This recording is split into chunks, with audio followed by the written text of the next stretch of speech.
as we put more pressure on the bacteria to treat it with these antibiotics, and if we're using a lot of it when we don't need it, all we're doing is say, hey, bacteria, this isn't going to touch you, but you're going to become more resistant. And then that becomes a problem because then we don't have that antibiotic to using it.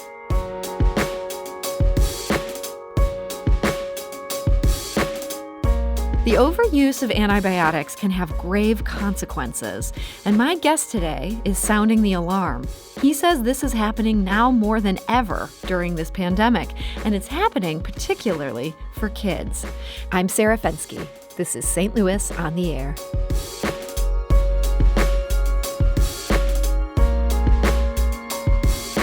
And before we move on, I want to remind you that the biggest source of St. Louis Public Radio's funding comes from listeners like you. Because you value what you hear on St. Louis on the Air, donate today. Go to stlpr.org/donate. That's stlpr.org/donate.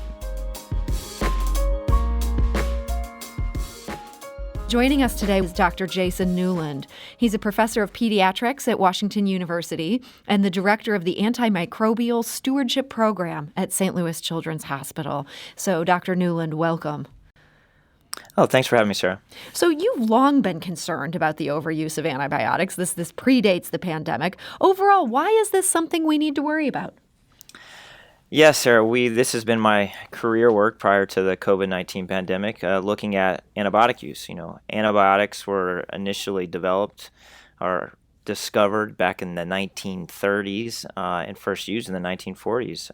And that's not really that long ago if you think in the terms of history, though we've come to a point where most of my colleagues as pediatric infectious disease physicians, as well as my father, who was a family practice doctor for many years, and others can tell you stories now of taking care of patients where we were down to the last antibiotic we had, careful about how we tell stories, how we ask I've even about had the stories. experience of trying to figure out how do you treat somebody that has an antibiotic that won't work against the bacterial infection they do have, which is not always been easy scary. to do the research. And so because, how do you address that?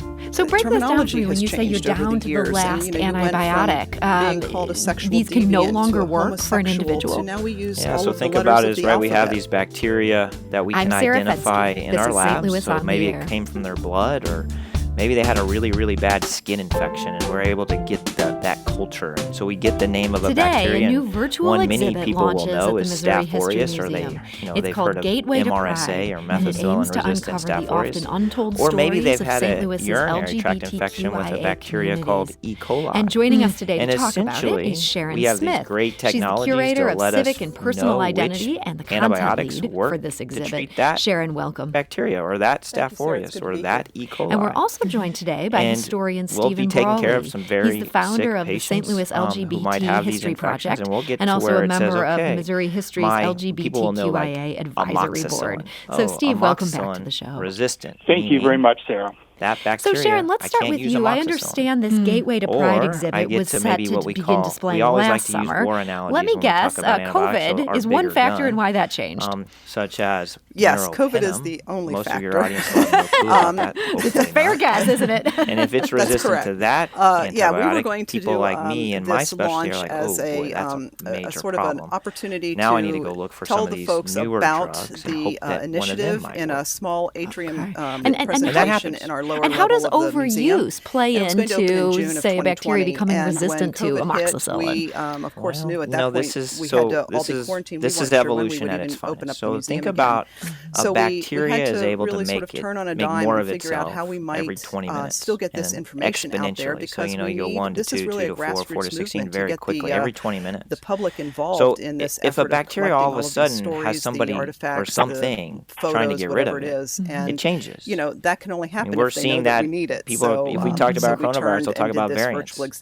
This is evolution. And I understand this virtual exhibit is in part a call to action for something bigger you have planned that doesn't happen until 2024. What is that going to be? All we're doing is say, hey,